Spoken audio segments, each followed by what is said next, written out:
रमेश अब बड़ा हो गया था, पढ़ लिखकर अब उसकी एक अच्छी सी नौकरी एक शहर में भी लग गई थी। कुछ दिनों के बाद उसके माँ बाप के उसकी शादी एक सुंदर और सुशील लड़की से करा दिया, जो कि वह भी नौकरी करती थी। अब रमेश और पत्नी दोनों जॉब करते हुए एक साथ ही शहर में बस गए थे। कुछ दिनों के पश्चात रमेश के पिताजी भी अब इस दुनिया को छोड़कर चले गए, जिसके बाद उसकी माँ एकदम सी अकेले सी हो गई थी। जिसके बाद कुछ दिनों के बाद रमेश अपनी माँ को अपने साथ रहने के लिए शहर ले आया। जिसके बाद शहर में आकर रमेश की माँ खुद को एकदम अकेले पाती थी। इस तरह उन्हें भी अच्छा नहीं लगता था, लेकिन एक माँ अपने बेटे की हमेशा खुशी ही चाहती है, सो धीरे धीरे वह शहर में रहना भी सीख गई थी। लेकिन रमेश और उसकी पत्नी हमेशा अपनी माँ को समझाते रहते थे कि ऐसा मत करो, ये मत करो, मतलब कि वे अपने आगे माँ को गांव की एक तरह से गंवार ही समझते थे। लेकिन माँ की दिल तो हमेशा से अपने बच्चों के लिए बड़ा ही होता है, सो वे सभी बातें चुपचाप सुनकर हाँ में हाँ मिलाकर रह जाती थी। एक दिन की बात है, सुबह रमेश की पत्नी को ऑफिस जल्दी जाना था, सो वह सब कुछ जल्दी से तैयार करके रमेश का खाना पैक करके ऑफिस चली गई। फिर इसके बाद रमेश भी जल्दी जल्दी तैयार होकर ऑफिस निकल गया था। फिर कुछ समय बाद रमेश की माँ ने देखा कि उसका बेटा तो खाने का लंच बॉक्स तो घर पर ही भूल गया है, तो माँ ने बिना देर करते हुए फटाफट ऑफिस पहुंच गई और पास में एक कुर्सी पर बैठ गई, क्योंकि कंपनी में बाहर के व्यक्तियों को अंदर जाने के लिए मना था। सो फिर बेटे को दिक्कत ना हो इसलिए फ़ोन ना करके मैसेज किया, लेकिन रमेश अपने काम में बिजी था, सो माँ के मैसेज पर ज़्यादा ध्यान ना दिया। लेकिन उसकी माँ बाहर कब से उसका इंतजार कर रही थी। इस तरह कई घंटे बीत गया और इस बीच कई मैसेज भी किया, लेकिन रमेश का कोई उत्तर नहीं आ रहा था। इस तरह रमेश की माँ को चिंता होने लगी थी।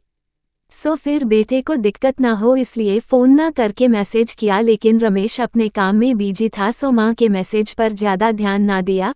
लेकिन उसकी माँ बाहर कब से उसका इंतजार कर रही थी। इस तरह कई घंटे बीत गया और इस बीच कई मैसेज भी किया, लेकिन रमेश का कोई उत्तर नहीं आ रहा था। इस तरह रमेश की माँ को चिंता होने लगी थी।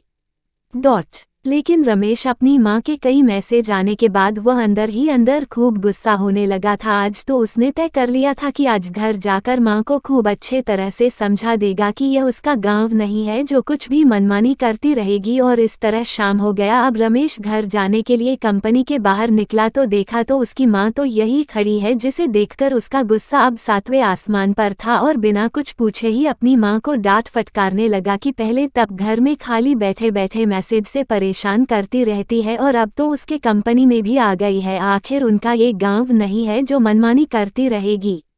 ये सुनकर रमेश की मां ने खाने का टिफिन रमेश की ओर आगे बढ़ा दिया, जिसे देखकर रमेश को अब समझते हुए देर ना लगी कि वह अपना खाना भूल गया था, जिसे मां ने उसे देने के लिए यहाँ आई थी।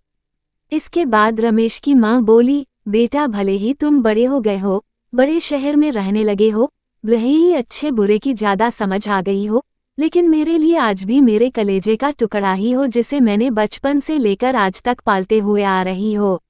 रमेश को अब आंखें खुल चुकी थी कि आखिर उसकी माँ उसकी परवाह करते हुए खाना लेकर आई थी, जिसे वह बिना सोचे समझे अपनी माँ को ही डांटे जा रहा था।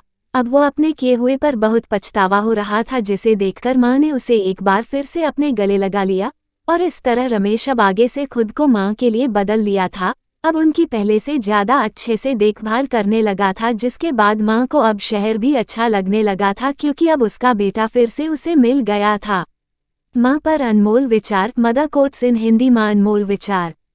कहानी से शिक्षा। इस कहानी से यही शिक्षा मिलती है कि एक तरफ जहाँ हम पढ़ लिखकर खुद को ज़्यादा ही समझदार समझने लगते थे, जिससे जाने अनजाने में माता पिता के बातों को गलत साबित करने में लग जाते हैं, लेकिन हम सभी यह भूल जाते हैं जिस माँ बाप ने अपने बच्चों को खुशियों के लिए अपनी खुशियों तक का त्याग कर दिए हो, वो भला माँ बाप अपने बच्चों का कैसे बुरा कर सकते हैं।